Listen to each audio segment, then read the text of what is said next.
guys, this is Schubert with Warriors on Purpose, and this is episode 6 of Connection Rehab. And tonight's title of the show, I'm trying to multitask here, is being present. And I'm going to have a super special guest on with me here in just a little bit. And I'll give you a little bit of background on him. His name is Mark Goodson, and he has a page called Miracle of the Mundane. His website is markgoodson.com, and it'll take you to a Miracle of the Mundane blog that he has on recovery.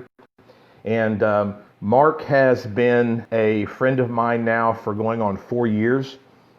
We met in the online recovery community.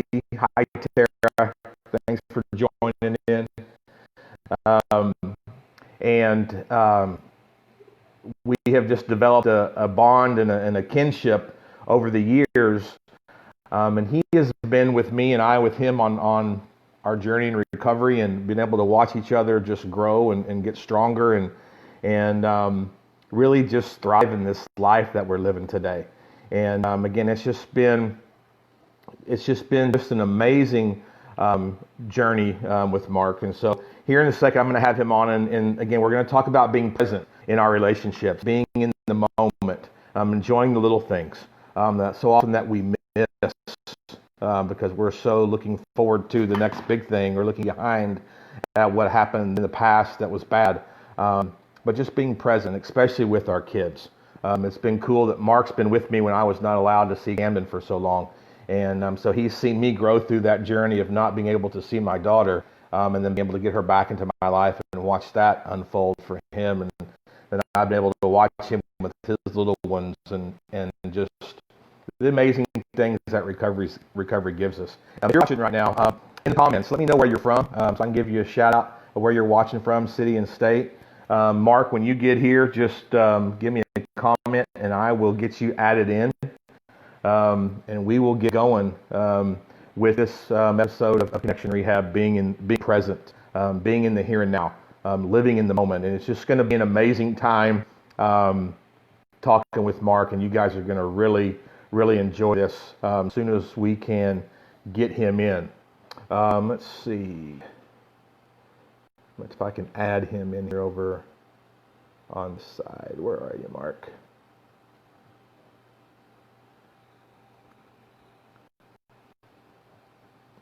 There, I'll send him an invite. Hey, Paul. I'm glad you're joining in. Me and Mark were just talking, and Paul's from Toronto. And Paul, if you want to, in the comments, Paul, put the link to your podcast and your page that you do. It's an amazing work, and we're kind of the same kinship with faith and spirituality. But Paul, we were just talking, me and Mark, where we were kind of getting ready for all this. We were talking about the initial group of guys that kind of had an online in recovery 4 years ago, and it was you and me and Mark and Dan Maurer and Lee, Aaron Lee, it's just amazing. Hey, Lisa, I'm glad you're joining in. Lisa's from Broken Arrow, Oklahoma, here in the Tulsa area with us. She's local. Known her for quite a while as well, and we actually went to the same rehab facility together, so that was cool. Again, I've sent Mark an invite, so hopefully he will jump in here in just a minute and we can get going. We just tested and everything was working, so we should be coming up here pretty quick. But Paul, if you're still on, if you will put in the comments the links to your stuff too, because guys, Paul Silva has an amazing podcast. He's written a book. Here he is. All right, we'll get Mark added in.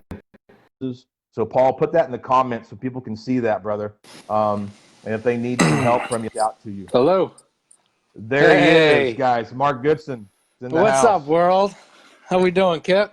Hey, Mark. Good, doing well. Man. I was just telling him, and Paul's on here watching. Hey, Paul, how you doing? Silva. Yeah, I was telling him how how me and you and Dan and Paul and Aaron and we're kind of some of the original guys that first met in recovery 4 years ago and began to kind of collaborate on our Yeah. blogs and things. And so, and it's just been a process for me and you to kind of see each other grow and you with your kids and me. When we first met, I wasn't able to see Yeah. Camden, and you've kind of been able to watch that process with me and grow into that and see her now. And so we're just going to get right into it. And first off, I just want you to share with everybody kind of who you are, a little bit about your story, what you do now. And when you get through with that, we'll go on into the questions about being present and things like Yeah, I that. mean, good deal. I won't beat around the bush. I first came into recovery out of a psychiatric facility. I was diagnosed with a drug-induced psychosis. I was in pretty rough shape. I was drinking and using around the clock. Um, Needless to say, my addiction kind of got complete control over my life. Um, it started for me innocently enough, just drinking beers with my friends from town and trying to fit in, and wanting to be cool to the older crowd, sneaking out of my house at night and going to parties, and it was all fun and games until it wasn't fun anymore. The lights turned off, the curtain closed, and I was still there, carrying on the way I always did.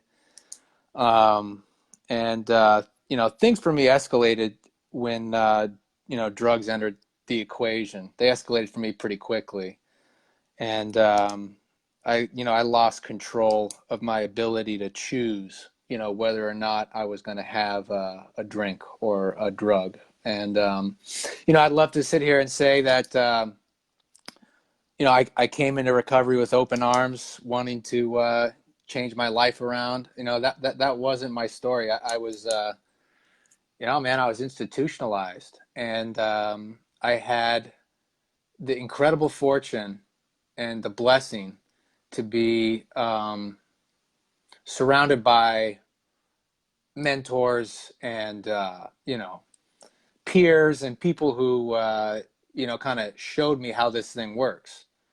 And enough people were around saying the same thing over and over again that eventually some of this stuff started to click.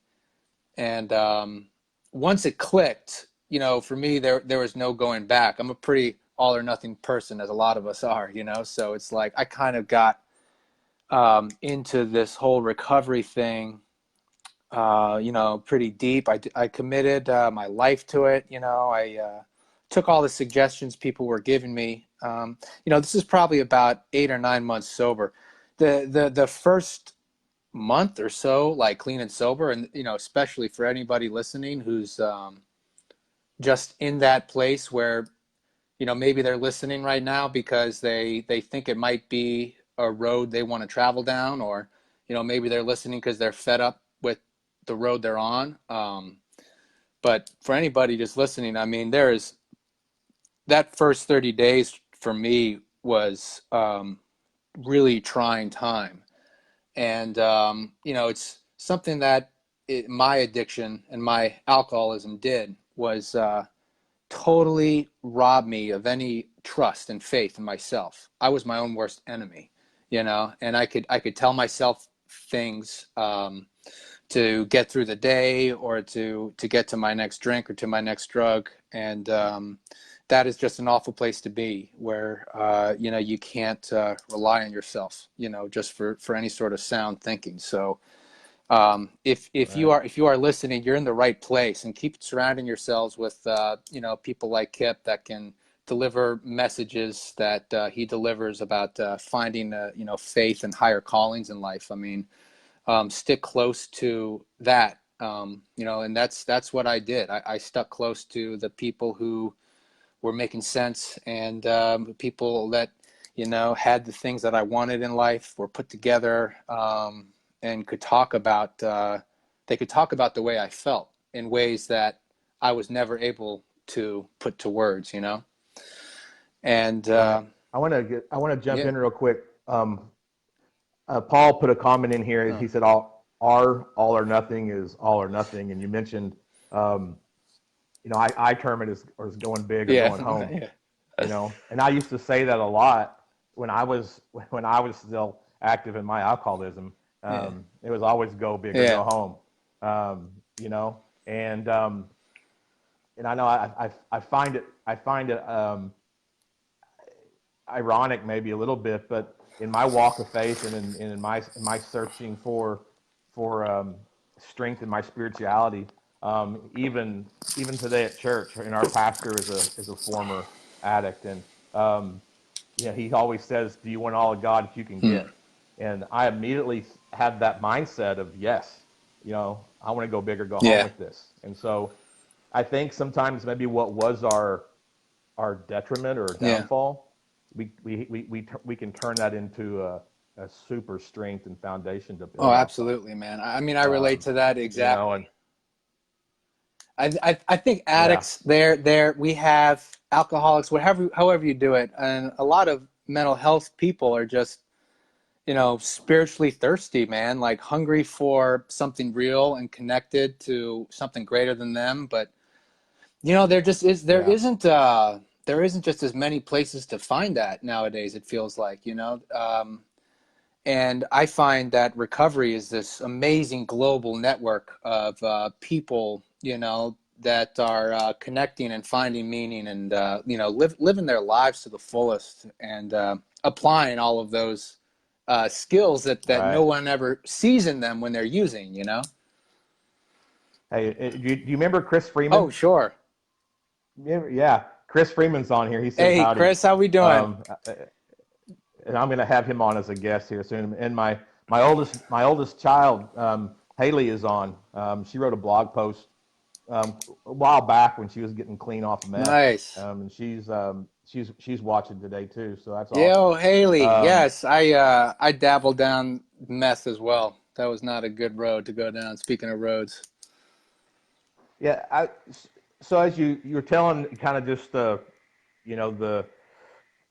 how alcohol and drugs had took you to a really bad place, and then it started to click as you got into recovery and around some people who were strong and living the things the way you wanted to live them, and had what you wanted. Um, you know, Tell us a little bit about how that progressed into what you do now, and and the miracle, the mundane, and those things. And 'cause I really want the guys to and the girls that are watching to hear that about um, how you put that mundane stuff into perspective, because those blogs that you write are just um, for me, it's just such a reflective time, and it's just um, it really opens your eyes to a lot of things that we just really flat out miss because we get so consumed with what's going on around us in this world that we live Yeah. in.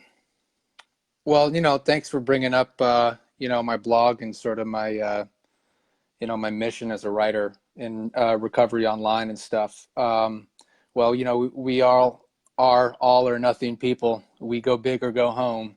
So one of the most Yeah, incredible things I found in recovery was that middle ground. That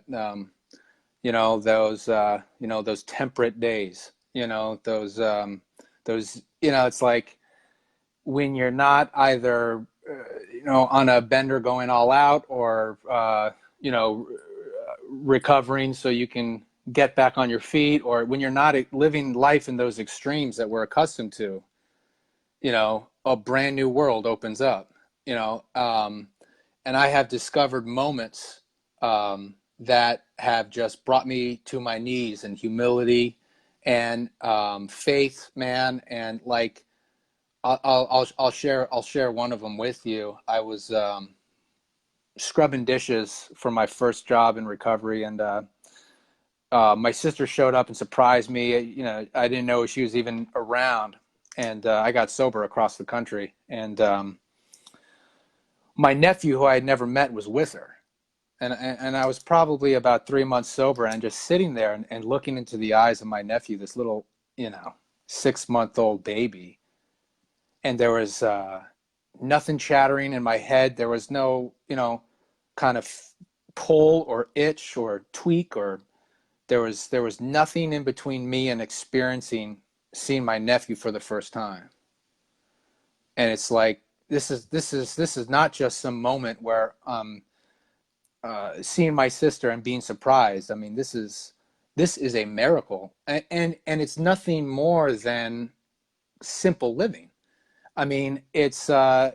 it's the things that I took for granted in all my time out there. And when those things come back to you, I find, you know, with the depths of my addiction, where that left me, to come back to that stuff of just the simple living, man, it's just, to me, I mean, it's beyond words. So I think that's why I try to put so many words to it, because I could never quite capture Yeah. that moment of looking at my nephew in the eyes. And it's like, so I try my best to explain, how wonderful this life is, and in the frustrations, parenting, working, like, man, like, just Right. living life in today's world has immense, like, struggle for everybody and on different levels. But just the appreciation of that simple life is there, and it can be accessed if we can just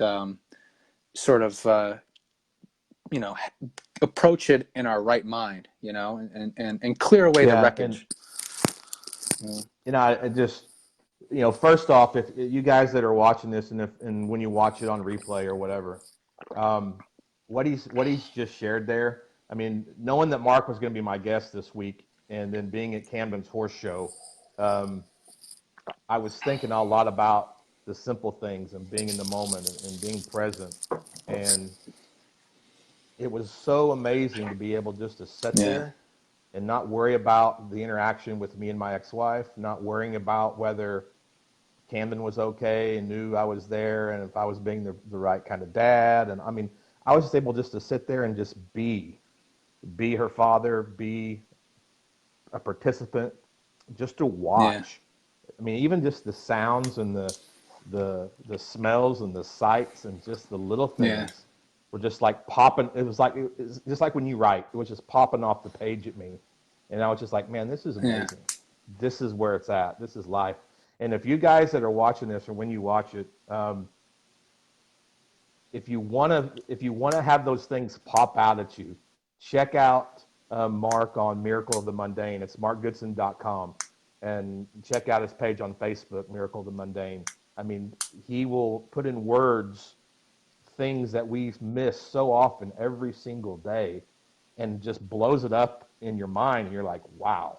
Um, those are the things we have to focus on. Those are the things we can't miss. Those are the lessons that you've shared with me just through your writing that have been just amazing for me to learn, because we get so caught up in this world of social media and accomplishment, yeah, and we can get really really ahead of ourselves, and we get humbled when we do yeah, that. It's happened to me, and I just really appreciate the aspect and perspective that you bring, which kind of leads me into that first question that I had for you. It's just I want you to share with everybody what being in the moment, the here and now, as you termed it to me, being present. What does that mean when you say that?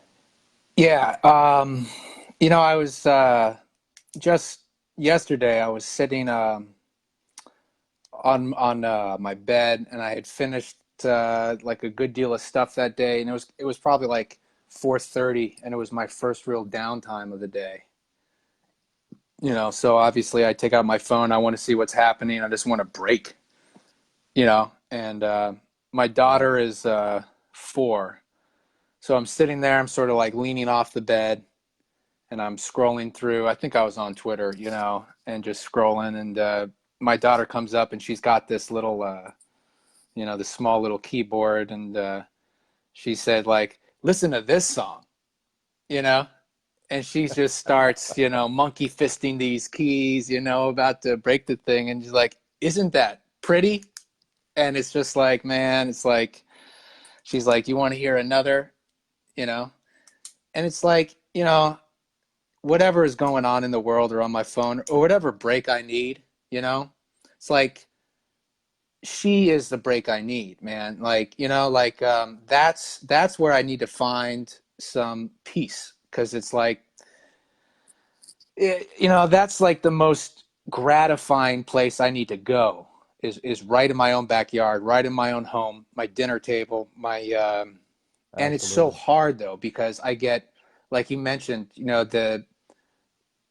social media and the draw to be on there constantly and the wanting to, achieve things on that. I mean, I have a lot of ambitions as a writer, and I got, I'm a teacher as my day job, and so it's like there's so much that takes me out of that world of my daughter on that little keyboard, right? But like really when you get Right. it down to it, the most important thing in my life is whatever song she's got to play next. And for me to Right. sit there and say, yeah, go ahead, play me another song and go back to my phone, you know, I'm missing the moment, right? I'm taking myself out of really what I need. It's like, it's funny. It's a theme in my life. And I think I've heard people share similar things, but it's like the things I think I need to take a break with, or the things I think I want are usually not what I need, man. It's like, and Kip, the way you Right. articulate, the way you follow God's will and direction is so powerful and profound to me. And you keep it so simple. And it's like, I want that in my life. Like, I want to do the things. I want to listen to my daughter play that, busted song on the keyboard. It's like that is what God is calling me, my higher power, is calling me to be a part of that, and there are just so many things that take me out of that. But ultimately, that's the most important thing I could be doing with my life, is just giving her my undivided attention, right? So I'm Right. definitely not perfect at it. I mean, I am. Go big or go home, man. I mean, we've been at this thing, Right. dude. We grind this stuff. I mean, Right. we both have, from your, your video, your Instagram, your the memes you create. Like, I'm the same way. Blogging, I'm busting out blogs, man. Like, I'm hustling, on top of all these things, and that's just in my nature. That's how I'm going to be. So it's especially hard for me to put a pause on all that, and say, no, no, all that stuff. I mean, it's important, sure, right? But it's not as important as what's happening in front of me, right? It's Right. difficult, and I struggle with it every day, but I do the best I can.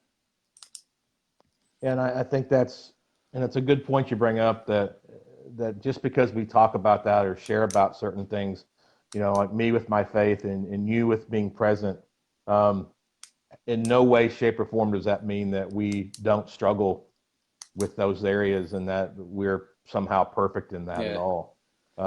Because I know with me, with Camden, like I say, you've been able to be a part of my journey when I didn't get to see her, and how hard that was, and how I just kept faith for that. And now that I've been back in her life now for I think 2.5 years now, almost three.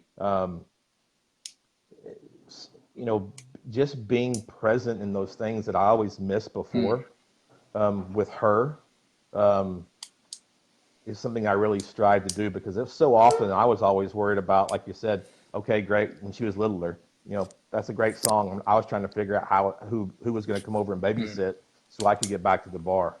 Um, and so, and so with her, it's giving me practice at Mm. that.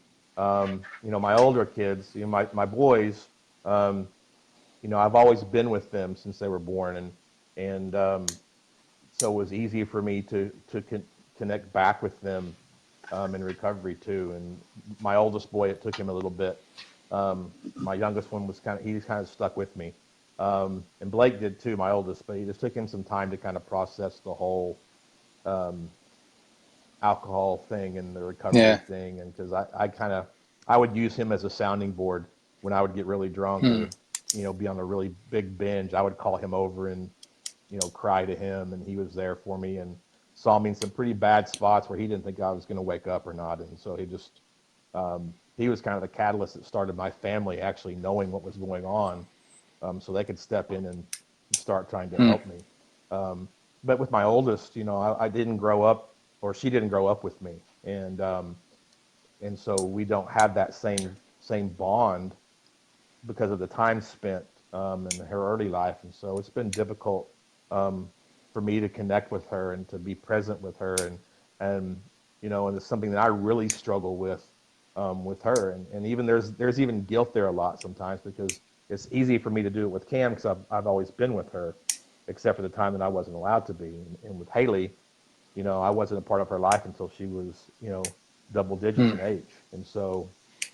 And it's just so that's made it just there's just a different Yeah. dynamic there, and so being present, I think, is just something that recovery gives us, and just love your take on it.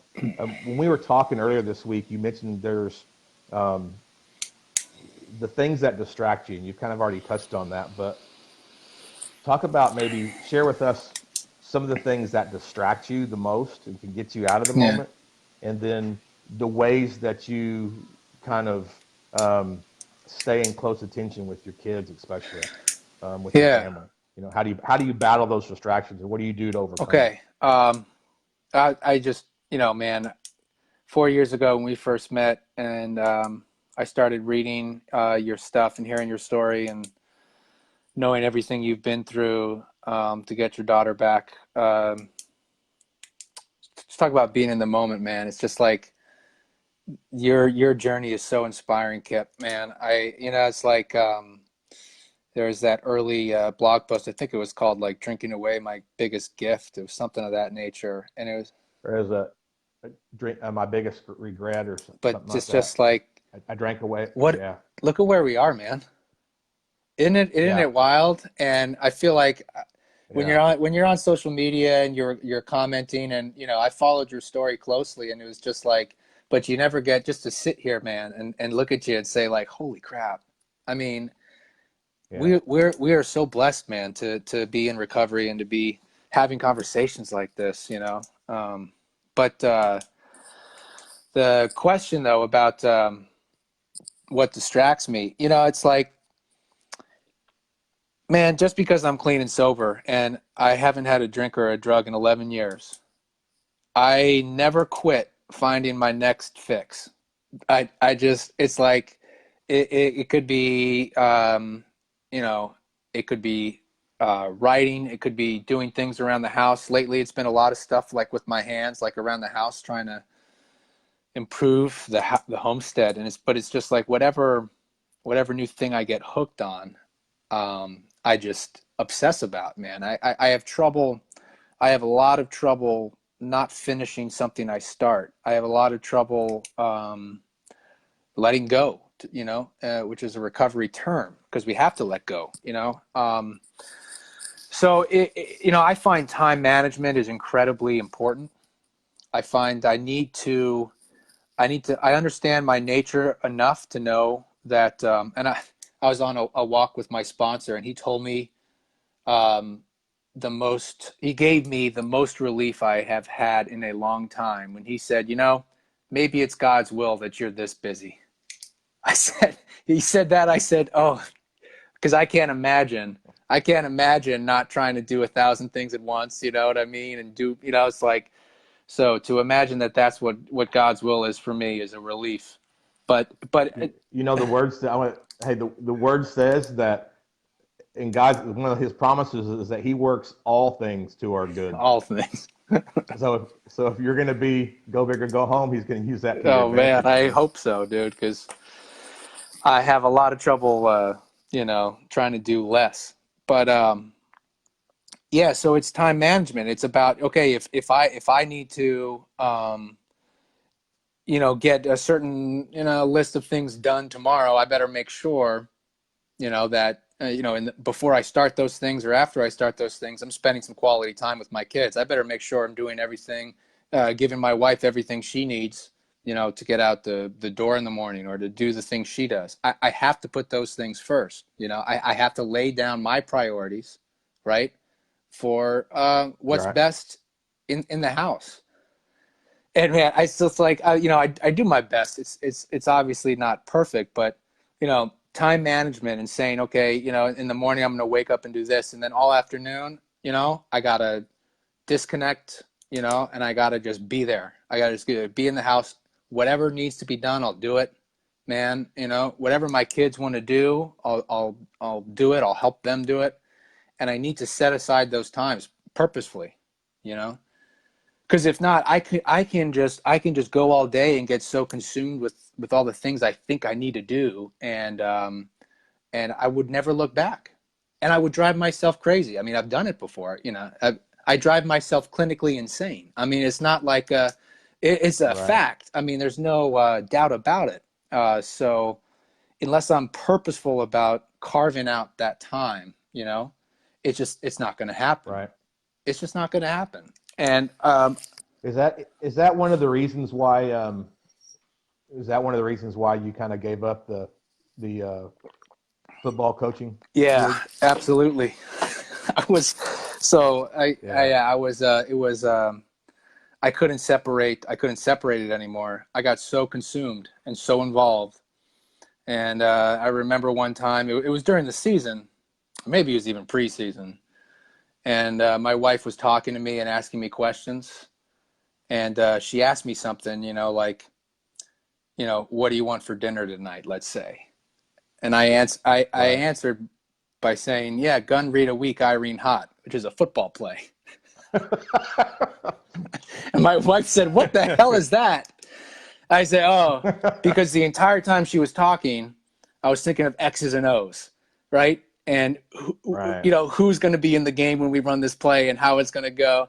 And that was one of my moment of awakenings where I was like, I cannot turn it off. I get so involved, man, that, you know, it just consumes me. And I took a step back Yeah. from coaching football just because, you know, I have some new priorities in my life that were growing every day, Right. you know, and I couldn't You know keep it that up. that's that's so cool. And mine kind of worked in the reverse.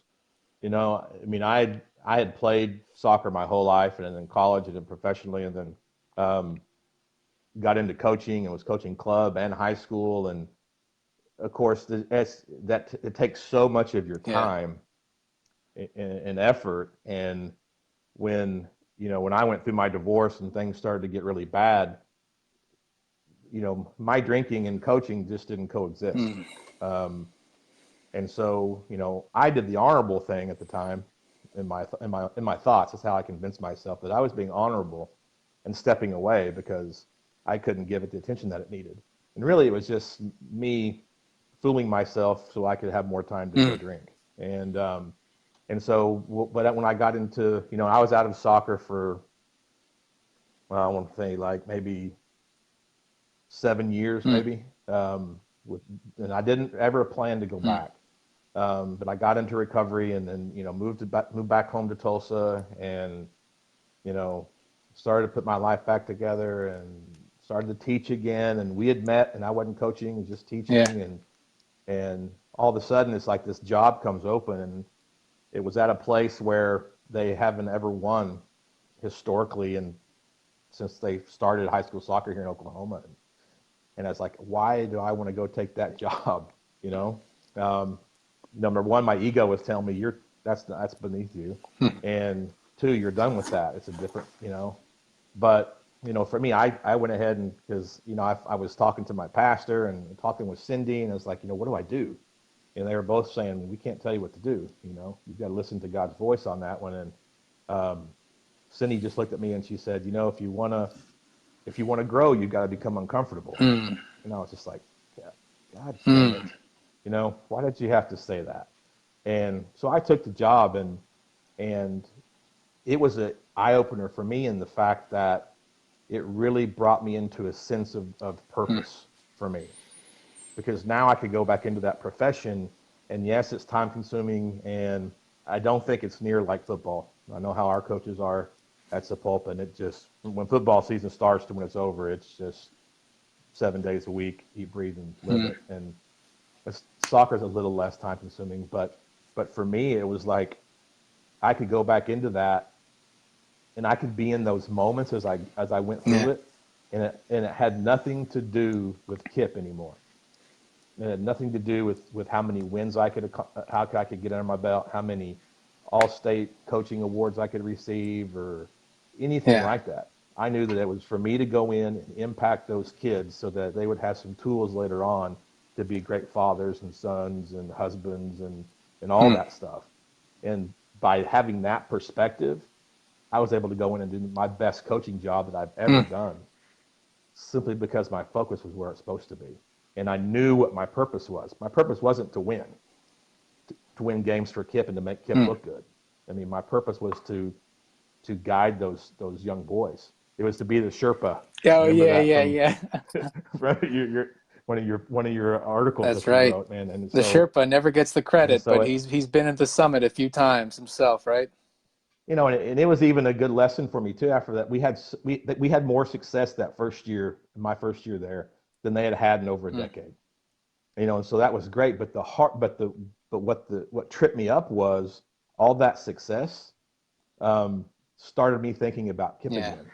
And so, hey, okay, so yeah, I didn't get any credit for all that went on, but hey, but shouldn't I got some credit for it? So if I go in now, the second year we're going to be even Right. better, and we were okay, but we weren't near as good as the first year. Although the team was better, we didn't perform Mm. better, and most of that has to fall on me because my focus got off of that purpose instead of having that purpose and that perspective of looking at Mm. impacting them. I began to focus more on how good we could be, and if we were that good again, you might get this award, you might get this recognition, people are going to start really thinking you're Mm. something. Um, and so, this off season, I had to take a step back and go, you know what, it's all on me. And I've told the team that, and it's just we're going to get back to what we Mm. do, and it's just and and so it's just being in those moments and just for me it's just enjoying even though it's with other people's kids, it's just really enjoying that opportunity to impact Yeah. somebody. And the great goal or the great wins, that's all awesome and fun and exciting. But seeing some of those guys turn their lives around because they know about my story and just saying, I just don't want you to Mm. go there. And that's being just able to see the little bitty things that transpire in the locker Mm. room and to see a kid grow from not being able to play at all to being a strong leader and a captain. Those for me are those moments that now I can look back on and think that's why you're Yeah. here. And recovery gave me that. Um, and you can continue with what we're talking about. I know we're kind of getting off track a little bit, but I think that time management thing was awesome. Cindy and I have been talking a lot about blocking our time and making lists and priorities and things like that because we can get carried away with, especially everything that we're trying to do with social media being a big part of Mm-hmm. that. You can get caught. I can get caught scrolling through my feed because they say, you need to comment on 10 posts in the morning and 10 posts in the evening, and you need to like 5 people's lives, and and it's like, because the algorithms say this, and it's like, you know Yeah. what? I don't go by the Right. algorithms. I go by God's Mm. grace, and I got to keep remembering that. But um, all the, all those things about being present and being in the moment and how you've learned to do that in your recovery, how has that helped you um, in being a husband, being a father? What are some of the lessons that you've learned that you can share with everybody that they can maybe look to since you've had a good amount of time, clean and sober? Some of the things that you've learned that have impacted you as a husband and father that maybe you can share with other people out there that maybe can help them become a better spouse, a better Yeah. I father. mean, a big one is one you just said. I mean, it's not about Mark anymore. I mean, like, and I think being a father, being a parent, being a coach, I mean, in whatever you do in life, if you could give yourself to it, um, to where, you remove your ego from the equation, you remove your drive for an outcome from the equation. I mean, I think that's where I've experienced the wildest joy of my life. And parenting is a good one because it forces you, it's like you don't have any choice. It's just not about you anymore. I mean, it's just, you just can't, it's about the kids you're raising. It's like coaching. It's about the team, and it's about who's going to be the leader, and somebody's got to step up, and you got to remove yourself from that. And I would not be able to take those sorts of departures from my ego were it not for recovery. I mean, I had to have my ego, Right. my pride. I had a lot of pride, a lot of intellectual pride. I think I really thought I had everything down. I thought I knew everything I needed to know. Everything I thought I knew had to be flattened, and I had to find a faith that works in my life.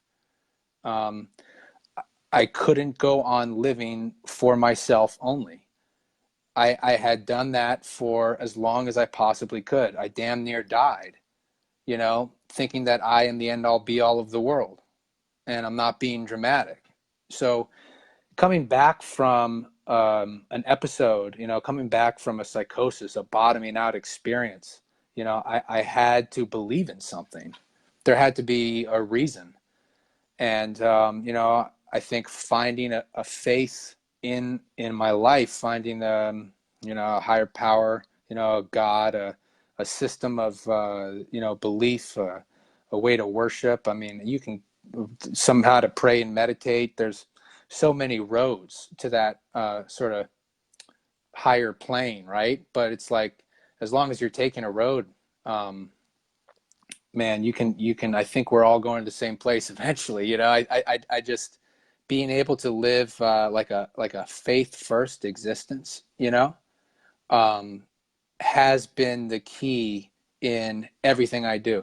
And it, for me, like, to not talk all, you know, conceptually, the number one thing I do every day is stay clean and sober.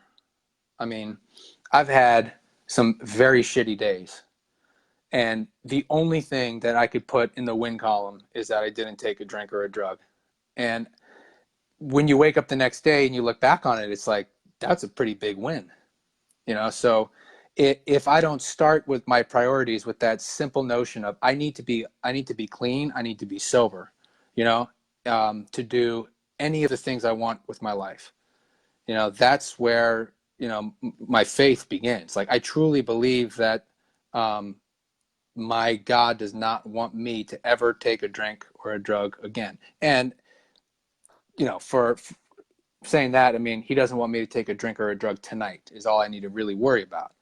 But that is the core of my faith. And then everything else, it's like, okay, well, I'm sober, I'm clean, I'm showing up to life, man. I'm going to be, do my best every day. And what does life have in store for me? Just being open to saying, like, wow, I need to get back into coaching. And who cares if these are some winless, a winless team, Right. but it's like, this is what is being presented to me. I mean, that's how I got into teaching and I got into coaching. I knew I wanted to get into it, but the particular job I got was totally beyond my doing. So it's like I have these moments where you get that call and you're like, this seems like difficult. This seems uncomfortable. This seems whatever it is. But if you get the call, that might turn into your calling. You got to Yeah. show up for those opportunities. Right. And I'm glad that just kind of made me think of something with the faith thing. And it's just like, the things that God calls us to, like Cindy told me, if you want to grow, you've got to become uncomfortable.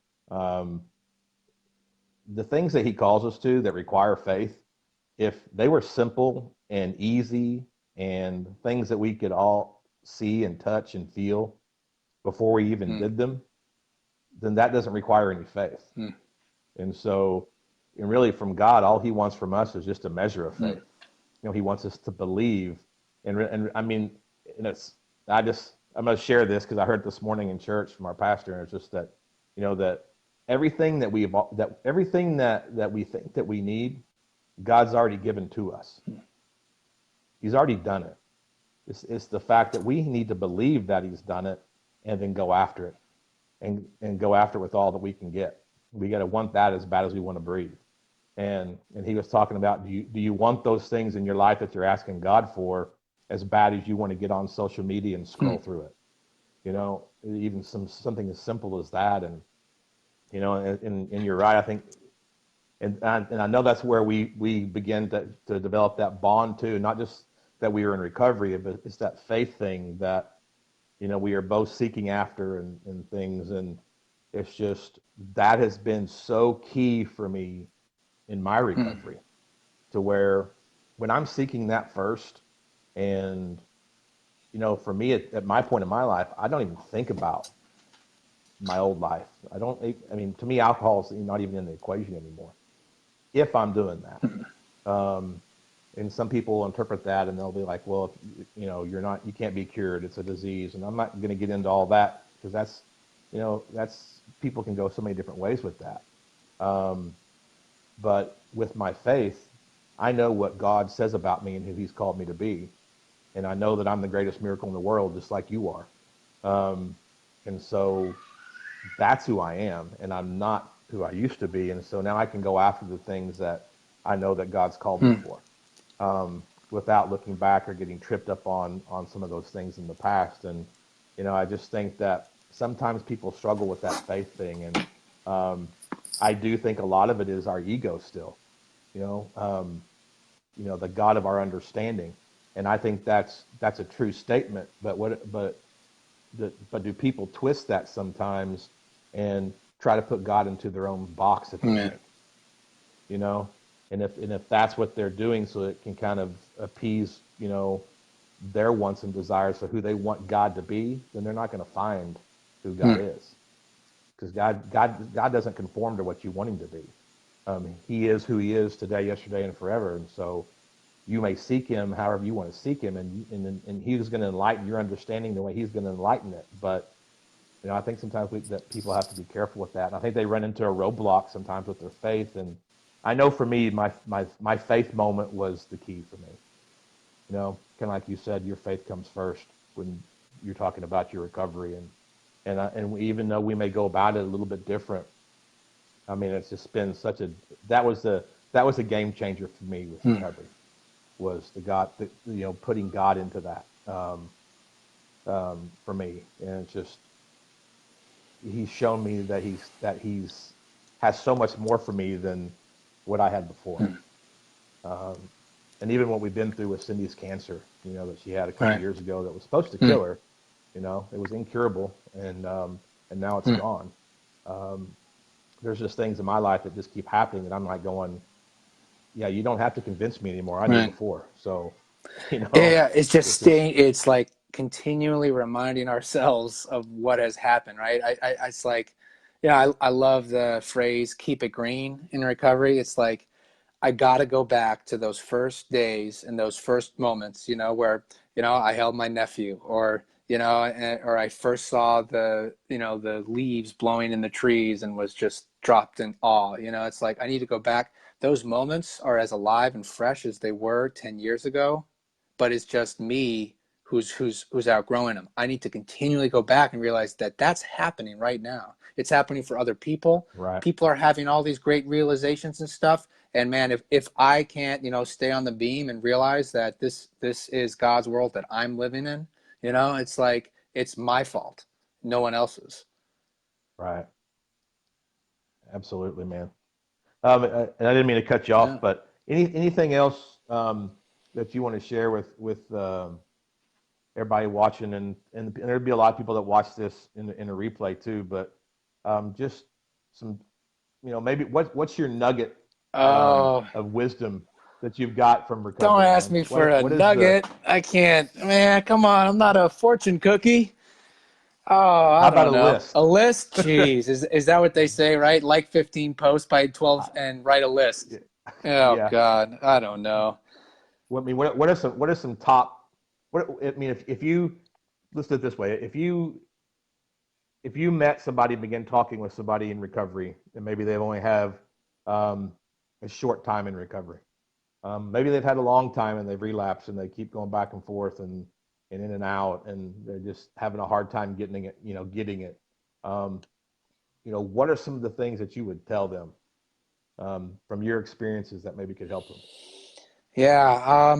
I mean, from my experiences, I got an exercise I could give to anybody who's listening or on replay or whatever. And this is something that someone in recovery had me do. But if you were to think, and off the top of your head, and you could do this right now, probably, Kip, right? Like, what are Right. the top 5 priorities in your life, right? When I first heard that, I was like, all right, well, my work, right? My work's number one. Okay, my family, right? I got to work or else I can't have, family. It's like, okay. And then, 3, 4, my writing career, right? And then it's like, oh yeah, and my sobriety, right? And also, yeah, my faith too, right? Right. If I did anything to disrupt my sobriety, I could not work.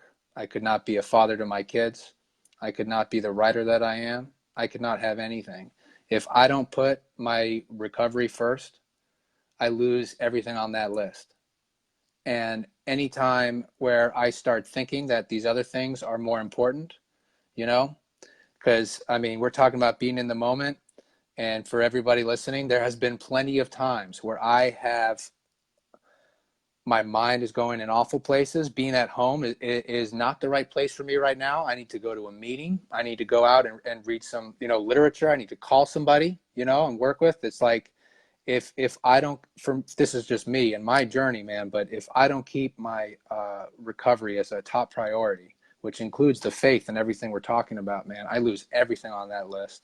And I don't have to, what my biggest fear is that one day I would test that, you know, and see Right. like, well, let's see if I'll lose everything, you know, and that fear is enough to keep me, snap back into, it's like, man, it's scripture, do not put the Lord thy God to the test. Like Right. there's no need for me to be thinking like, well, maybe I could start getting away with this. And it doesn't even have to be drinking or drugging, because I do this with behaviors.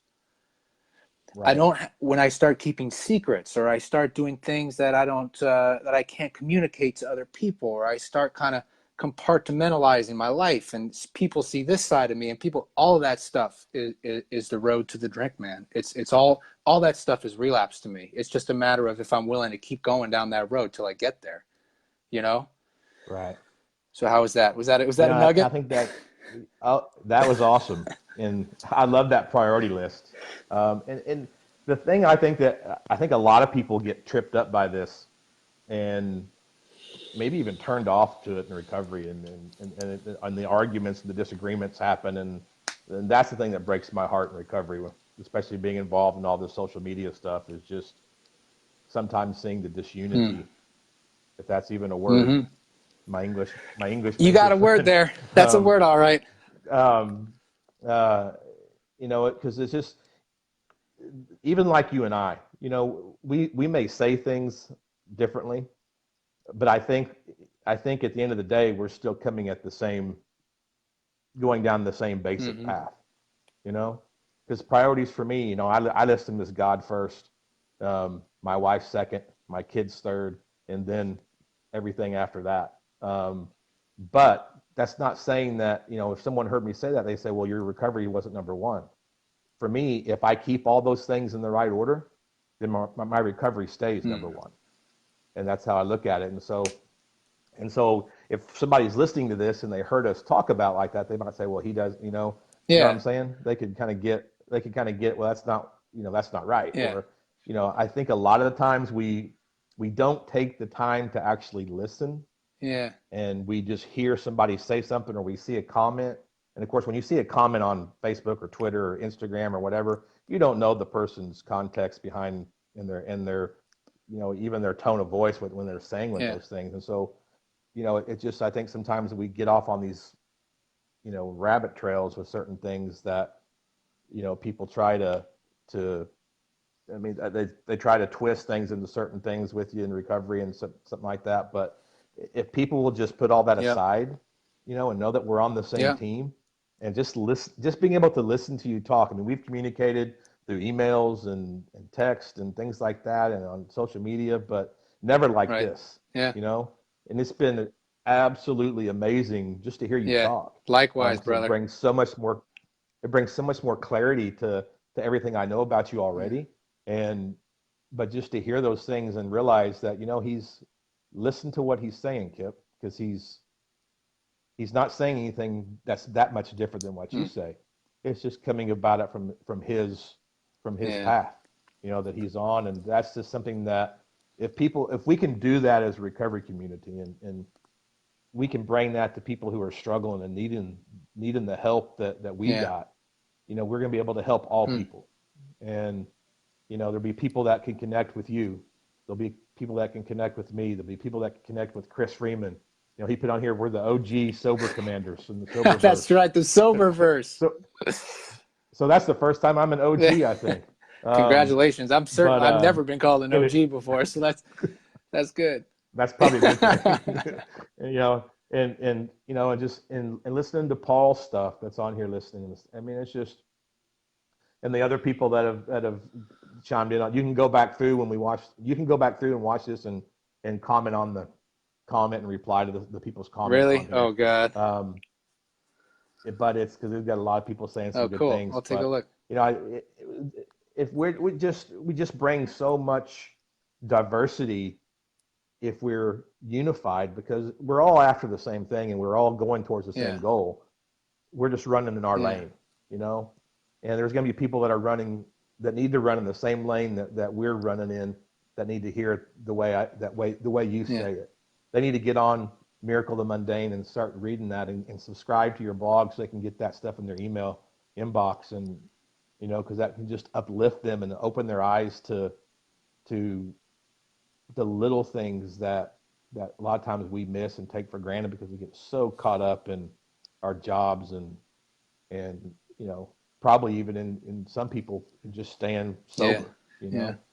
I think people can get lost in their recovery, and so it has been amazing to have you on here, guys. If you're watching this, you just turning in. See, can you see the comments on Sort here, of. Mark? I got my phone situated. I'm trying to block them because talk about a distraction, man. I get so distracted. Yeah, I know. Chris says that Paul is the Canadian general of the sober north. So, but I mean, just we talked tonight, guys, just about being present, and you know how recovery has allowed us to enjoy those little moments in life that happen all around us all the time. That when we were out drinking and using, and even for other people who maybe are watching this that aren't in recovery, maybe they're consumed with depression or anxiety or financial distress or grief and divorce or whatever it may be. When you begin to heal and you begin to see those moments, those little things, for the joy and the wonder that they are, the miracles all around you, life really begins to open up and become amazing, and you really do understand that it's not Hmm. about you, and that we're a small part player in this thing, and that we're just to go out and impact people, and that's our purpose. And I sure appreciate you being on here, Yeah, Mark. Kip. If you could tell everybody before we go, if you could tell everybody again just a little bit about your page, Oh, your website, and also I know that I don't know um, what you got working in the realm of being an author, but if you've got anything in that realm that you want to share too, yeah. before we sign off, why don't you let people know about what's going on with you and your links and Yeah, stuff. sure. Thanks, Kip. Man, thanks for having me. This is a long time coming, I feel, and incredible Yeah. where this conversation went. It was very, uplifting and hearty for me to sit here and have this conversation with you, brother.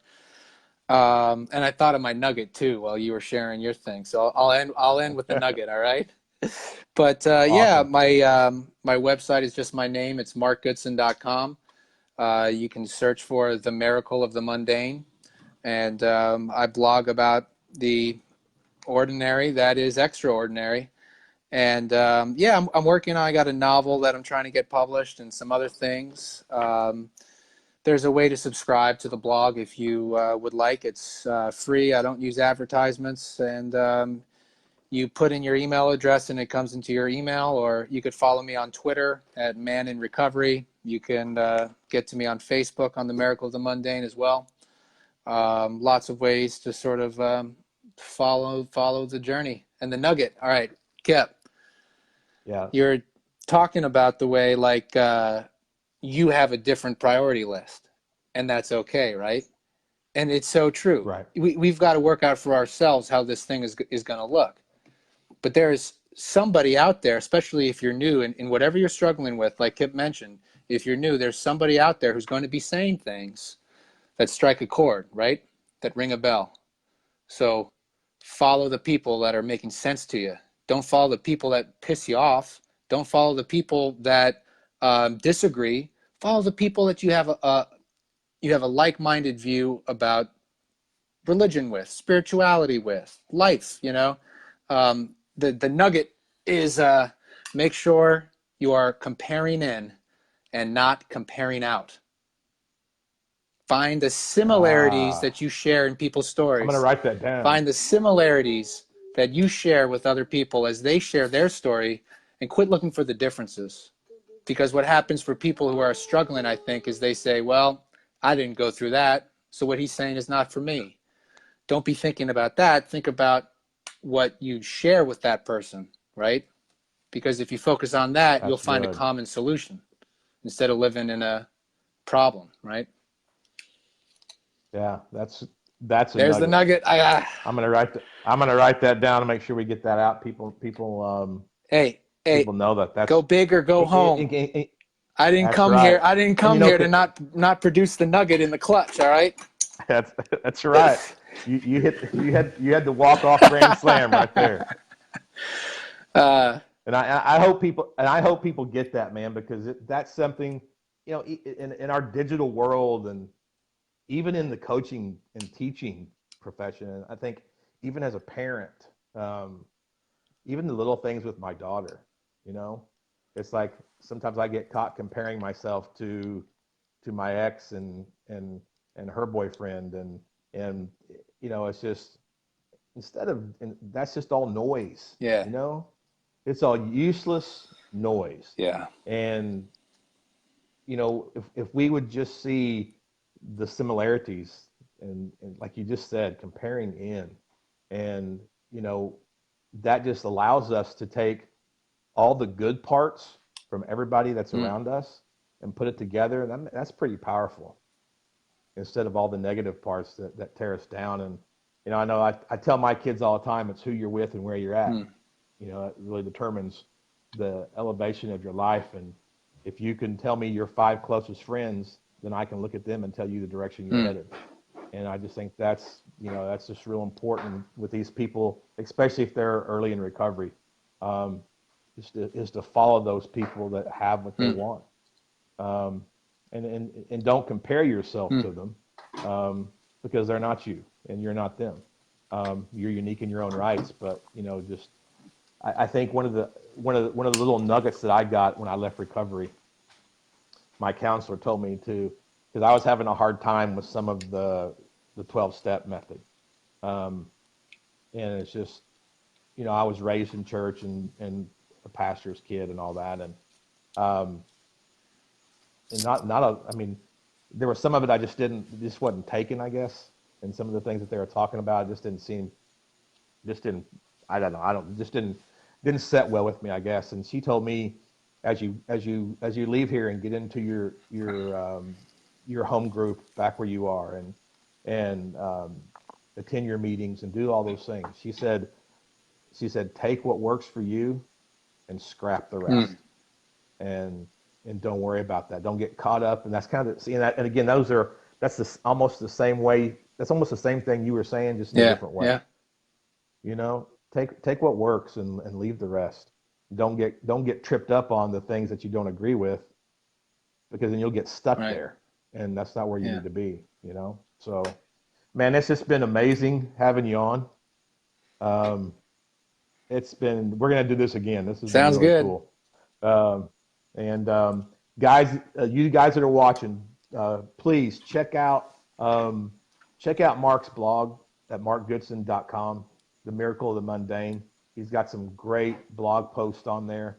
Um, I really think it'll help you, like he said, see the ordinary as the extraordinary, and really just open up life to you and how amazing and miraculous it is. And follow his page on Facebook, The Miracle of the Mundane. And Mark, I just want to say thank you for sharing this time, this hour with Kip, it's us. my pleasure, Um, man. I know that we have, I know that we have impacted some people and helped some people, and that's what we're here for, and just to pay it forward, because it's not about Mark and it's not No. about Kip. It's just about being present and helping people. Amen. So I'm gonna sign off. Mark, it's been Okay, good. Coach, sounds good. And I'll be guys, eager to hear the updates from the guys, season this year. yeah, we're starting. School starts in 3 weeks. Of course, we play a spring season, but we practice year round. So it gets to be a bit of a grind going from August to February with 3 games. So I've got to kind of orchestrate that in a way to keep them interested and keep them Yeah. grinding. Um, but I think I lost a lot of players last year, seniors, and we're not real deep anyway. And so um, I thought we'd struggle, but I think we're going to do That's okay. good. Is that your kids Yeah. coming in? They've been I he's told so Cam, I said, quiet. you He's been really really like good, but he's looking at me like patting his belly like feed me. So I'm feed gonna me. feed him. Yeah, I told Cam we'd watch Big Brother on the replay when we got through. So she's here with me today too. So Cool. all All right, right, man, Kip. it's good. We'll All talk right, at you sounds good. later. See you later. All right, Bye. bye bye. Hey guys, again, appreciate you tuning in. Loved having that conversation with Mark. Again, we've been friends for a while. Um, with each other, not just by text or email or comments and stuff. So I hope you guys enjoyed that. Again, be present. Um, stay in the moment. Look for those little things in life that we miss way too often because we get caught up in the world and our business and our job and our family and our finances and everything else. And don't miss those little moments, especially with your kids, especially with your spouse, your family. Don't miss that. And Mark gave us some great tips on how to stay present and being present, staying in the here and now. And that was just, have some time management, especially with your family. Block out time where you're going to make sure that you are giving all your attention to your wife and to your kids and you're spending time with them. Make a list so you get things accomplished. And then when you get those accomplished, get with your kids and your wife and spend time with them. Keep your priorities in line. First things first. And your priorities will be different from the guy next to you. Mark, it was his wife and kids, and then God, and instead of like it used to be with him, his job and his writing and all those things. Keep your first things first, and just remove your ego from your expected outcome in the equation, because it's not about us anymore. And when we get to that point, that's when that joy comes in those moments of being present and being in that here and now and those little things throughout the day. When it's not about us anymore, there's joy in those things because we just get to sit and experience them instead of having some expected outcome in them. And his nugget that he gave is to be sure that you can compare in and not compare out, meaning look at people's similarities with you and don't look at the differences, and take what works for you and leave the rest. Again, I just want to say thank you for watching today. This has been Connection Rehab with Kip, and we'll be back next Sunday with a really special guest for you. I'll talk to you later. Bye-bye.